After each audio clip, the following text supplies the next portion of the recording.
Oh, hi guys! It's been a few months since I posted a YouTube video. I have been really throwing myself into my podcast and really enjoying the conversations I'm having there. So for those of you who have asked where I am and where to find me, that is where, in direct message. I also recently became active on Twitter again after taking a year off of social media. So it's been really fun to reconnect with you guys there as well. So yes, I am going to post more videos. I'm also starting to take video of the podcast conversations so that I can cut them down into little bite-sized clips, little nibbles for those of you who don't really like podcasts. I know it's not everyone's medium, but there is so much useful, insightful, thoughtful, helpful stuff there, and I want to share it with you. So that's what I'm doing. I love you guys. I hope you're taking care of yourself in these chaotic times. I hope you enjoy this conversation about polyamory and jealousy.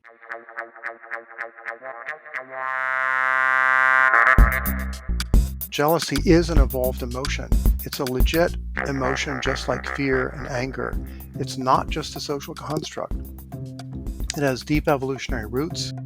It has clear adaptive functions in terms of managing relationships and protecting relationships. And it can be enormously helpful to know the origins of these emotions in order to understand them and manage them better. Can you give me like the Cliff's Note version? So, for example, one function of sexual jealousy, particularly for males, is paternity certainty. Having the confidence that if there's like my woman, I'm having a primary pair bond with some woman, right? Sexual jealousy is basically about keep all other male sperm out of her reproductive tract, right? That's a major function of sexual jealousy. But it's not that relevant anymore in the modern world because we have contraception and we have paternity testing. So I can be confident, oh, it's really my baby. So that immediately removes one of the major functions of sexual jealousy. What are the other functions? Second function is minimize sexually transmitted infection risk. Disease prevention. Generally speaking, we've evolved this kind of sexual disgust, like anti-pathogen disgust that protects against cooties. And there again, if you're having safer sex and you're being cautious and everyone's getting tested regularly, like your risk of getting anything is like extremely low. And if you don't buy into the demonization of STIs, acting like, oh, getting an STI is the worst thing that could possibly happen. Like for most STIs, it's not that big a deal. It's really not. It's not as bad as getting like a winter flu for most of them. Are there any legitimate functions of jealousy in the 21st century, or is it all sort of a relic of a different time? I think the main remaining, function of sexual jealousy is mate guarding, protecting the pair bond, trying to make it so, my partner doesn't kind of fall in love with someone else and then kind of wander off with them. That's legit. If you're in a serious pair bond with someone and you have a mortgage and kids together and maybe a business together, the costs of breaking up are colossal. Does jealousy actually protect it? Well, this is the question, right? What's the better way to protect it? I mean, I feel like jealousy tears people apart. I mean, if it's extreme, I feel like a little bit of jealousy can, be flirty even. Like, totally, what? You're mine. What are you doing? But in the extreme, the controlling behavior, I think, that is a detriment to relationships. It does not bring people together. So I think one model for maintaining a pair bond, is to say, I'm gonna ring fence this relationship. I'm gonna put barbed wire around it.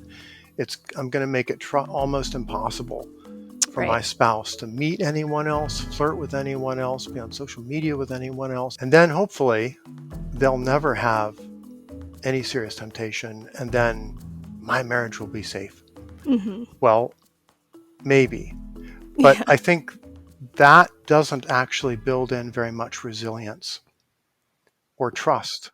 And it's we call it abusive because it limits people's ability to move through the world. Yeah, and one of the great things about 20th century women's rights movement and feminist movement is sort of cautioning, hey guys, you should not treat your wife as chattel, as property that you own. Mm-hmm.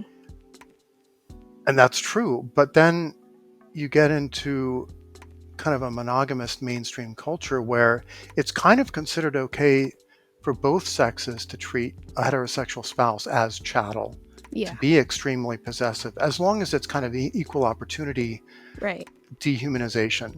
The other big misconception I think about poly is this view that sexual jealousy is somehow this unique emotion that's uniquely valid, that cannot be tamed, that cannot be managed, and that any attempt to question it is like weird or immoral. It is interesting. We do really put that specific emotion in a special padded box that cannot be probed or interrogated, and we see it as unchangeable. Is it changeable for everyone? I mean, how do people become less jealous? Like, I mean, the last episode I did was about how we can start to change our emotional predictions. So I could see that being a strategy, reframing it, recategorizing it. Are there other techniques that you feel have been particularly useful to you in taming the beast? Yeah, I think there's at least 3 that help. Number 1 is, and most of these apply not just to jealousy, but to any emotion you're trying to manage. Cool. Okay, so we have anger management courses where you go and you learn, just because you have an angry expression or like some road rage on the highway does not mean you have to act on it. It doesn't mean the emotion is legitimate. And if you go to work and there's like a hierarchy and people make different amounts of money and have different amounts of status, you learn to manage your envy. Part of childhood and adolescence is learning how to manage all these emotions. Yeah. And partly we do it through habituation, which is just you get exposed to the situation repeatedly, and you don't react, you don't catastrophize, you don't make it into a big deal. You just go, oh, this is okay, this is survivable. What makes it survivable? Knowing that there are, more benefits to managing the emotion in the long term than in giving into the emotion. So you have to have like a little rational part of your mind that's reminding you there is an upside. Right. But it's very painful. Managing your envy about someone else's pay grade seems a lot easier to me. Okay, that's their life, but this is my partner, this is my other half, this is my soulmate, like, and what this person, it calls into question your value, your relationship, your everything. I mean, it's hard. I feel like I don't know, not everyone can or should do it because it can bring a lot of pain. It's when you're in the throes of some intense sexual jealousy, right? It feels worse than like almost anything else. Yeah, it's awful. Like you have like homicidal thoughts, and you have neurotic thoughts, and you have like it's bad. It's all bad. And like and the runaway catastrophizing of it is kind of the worst part, because you tend to ruminate about these things. Yeah. And it becomes the center of your world for like an hour or a day or whatever. So I think habituating and just like working through that and living through it is important. For how long though? Years? It honestly really only took me maybe about like 3 to 6 months of pretty intensive kind of emotional work to kind of get past this. Okay.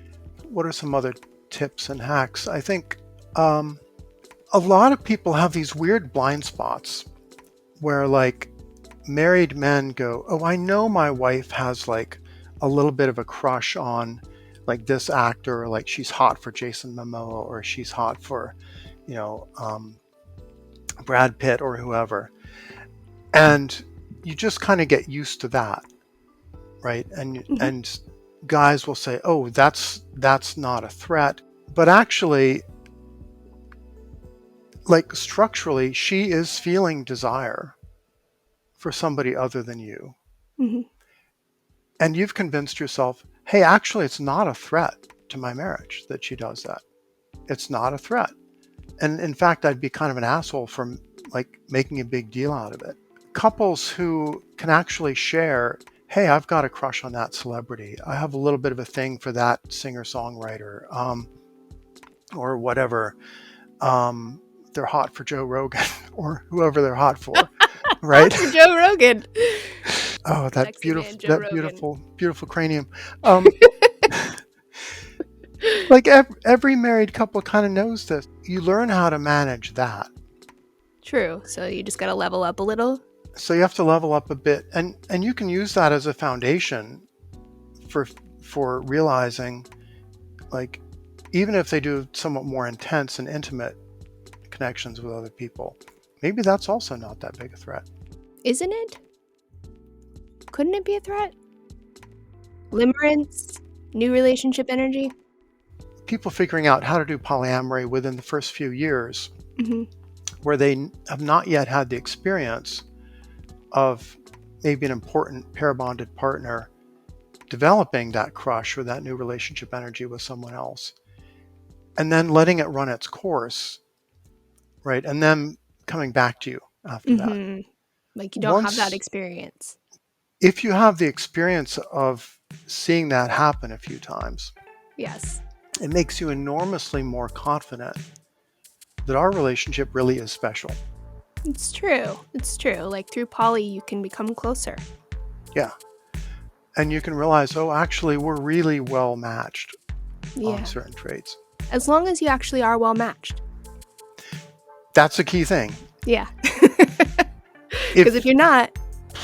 If you're in a relationship and like you don't remember why you chose someone, and you're thinking about doing an open relationship with them, and you're not actually that well suited, that is dangerous. Yeah. Like they could meet someone better matched and kind of drift off.